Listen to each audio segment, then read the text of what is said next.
তৈরি হচ্ছে কুষ্টিয়ার বিখ্যাত লাহিনীর মালাই চা এবং মধুমাখা পোড়া রুটি। হ্যাঁ, হোয়াটসঅ্যাপ গাইজ, সবাই কেমন আছেন? আশা করি ভালো আছেন। আর আমি আপনাদের থেকে কিন্তু আজকে একটু বেশি ভালো আছি, কেননা আজকে আমি আমাদের দৌলতপুরের সুদূর দৌলতপুর থেকে প্রায় 40 কিলোমিটার দূর থেকে চলে এসেছি। কোথায় জানেন? লাহিনী বটতল। ওইখানে শুধু আমরা এসেছি পোড়া রুটির চাটা খাওয়ার জন্য। আর এটা খুবই আমাদের কুষ্টিয়াতে একটি বিখ্যাত একটি খাবার। আর এই খাবারটা আমি কুষ্টিয়ার ছেলে হয়ে এখনো খেতে পারি না, এটা কিন্তু হয় না বন্ধুরা। এজন্য আপনারা অনেক দূর দূরান্ত থেকে এসে খেয়েছেন, এজন্য আমিও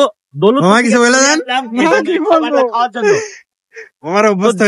তো দেখা হচ্ছে অল্প কিছুক্ষণের মধ্যে। আসসালামু আলাইকুম বন্ধুরা, আপনারা এতক্ষণ ইন্ট্রো দেখেই বুঝতে পারছেন আমি কোথায় যাচ্ছি। আসলে আমি এত দূর থেকেই চলে যাচ্ছি কুষ্টিয়ার লাহিনী বটতলে, সেই জাফর মামার বিখ্যাত টি স্টলে। আর আজকে কিন্তু আমি একা নেই, আমার সাথে আমার খালাতো ভাইরাও আছে। বড় ভাইকে দিয়ে ফুসলায় টাকাটা দিয়ে নিলাম এবং শেষমেশ চলে আসলাম সেই জাফর মামার লাহিনী বটতলে সেই টি স্টলে। আর আবহাওয়া দেখেই বুঝতে পারছেন সম্পূর্ণ আমাদের বিপরীতে ছিল আবহাওয়াটা। তৈরি হচ্ছে কুষ্টিয়ার বিখ্যাত সে লাহিনী বটতল মোড়ের দুধ চা। এটা দুধ চা বললে ভুল হবে বন্ধুরা, কেননা এটা একদিন জাল দেওয়ার পরে আর দুধ থাকে না, এটা মালায় পরিণত করে ফেলে জাফর মামা। প্রস্তুতকরণ, পরিবেশনা আর সর্বোপরি স্বাদে গন্ধে খুব অল্প দিনেই জনপ্রিয় হয়ে উঠেছে এই খাবারটি। তাই তো আমিও চলে গেলাম শুধু দৌলতপুর থেকে প্রায় 40 কিলোমিটার দূর থেকে এই লাহিনী বটতলে এই চাটি খাওয়ার জন্য।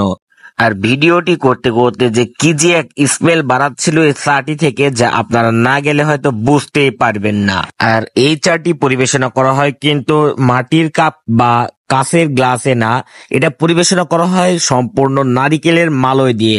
এই মামা এর আগে বললো যে সে নিজেই তৈরি করতো, কিন্তু এখন আর সে নিজে তৈরি করে না, সে লালন থেকে কিনে আনে এই মালয়গুলো।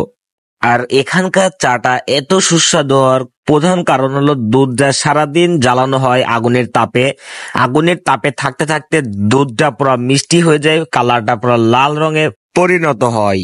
আপনারা এতক্ষণ যে রুটিগুলো দেখতে পাচ্ছেন সেগুলো কিন্তু খালি পোড়ানো হচ্ছে না, মধু এবং চিনি মিক্সড করে রুটির সাথে মাখায় এগুলো পোড়ানো হচ্ছে, এজন্য আরো টেস্ট বৃদ্ধি পাচ্ছে। আর এই খাবারটা এত ভাইরাল হওয়ার পর এখানে অনেকগুলো দোকান ছিল, সব দোকানগুলোই নিজেকে উদ্ভাবক দাবি করছে। মানে আপনাদের আর কি বলবো, যে দোকানদারকে জিজ্ঞেস করছি সবাই বলে যে আমি প্রথম আগে এই দোকান করছি, বাট আমি লোকজনকে জিজ্ঞেস করছিলাম, লোকজন বলছে যে এই জাফর মামাই আগে দোকানটা করছে। সুস্বাদু খাবার কিন্তু অল্প কিছুক্ষণের মধ্যে তৈরি হয়ে যাবে, আর বেশিক্ষণ দেরি নাই। আর এই খাবারটা কিন্তু আজকে সকাল থেকে দুধটা জাল দেওয়া হয়েছে। দুধের রংটা আপনার দুধের রংটা দেখাও, দুধের রংটা কিন্তু পুরো লাল হয়ে গিয়েছে, বুঝছেন? কিন্তু আপনারা এখনই দেখতে পাচ্ছেন দুধের রং সাদা। আসলে না বন্ধুরা, এখানে 4টা ডেস্ক থাকে, এখানে 4টা ডেস্ক থেকে দুধ নেওয়া হয় এবং 4 জায়গায় থেকে সর নেওয়া হয়। প্রথমে সরটা বা দুধটা একটু সাদা সাদা থাকলেও পরে কিন্তু গাঢ় ঘন দুধটা দেওয়া হয়। আর এটা যখন আমরা চায়ের সাথে মিক্সড করে মুখের ভিতরে দিচ্ছি, মানে আপনারা কি বলবো, অবস্থাটা ভিন্ন হয়ে যাচ্ছে, মনে হচ্ছে যে অন্য কিছু একটি খাচ্ছি। আসলে চা আর রুটি যে এত টেস্ট হতে পারে যা আপনারা না খাইলে হয়তো বুঝতে পারবেন না। চা তো কখনো আর পোলাও টেস্ট দিবে না, বাট চাটা অসাধারণ ছিল। হ্যাঁ বন্ধুরা, অবশেষে আমরাও পেয়ে গেলাম এই যে পোড়া রুটির চা আর এই যে পোড়া রুটি যেটা খাচ্ছি। মানে টেস্টটা আপনাদেরকে কি বলবো, টেস্টটা পুরো অসাধারণ। আশেপাশে যত লোকজন দেখতেছি বন্ধুরা, ইন্ট্রো দেওয়ার মতো বা আমাদের সামনে কথা বলার মতো অবস্থা এখানে নেই, পরে কথা বলে আর এ হচ্ছে আমার খালাতো ভাই, বড় ভাই হচ্ছে একজন ব্লগার। দুই ব্লগারই আজ একসাথে ব্লগ করতে বেরোচ্ছি।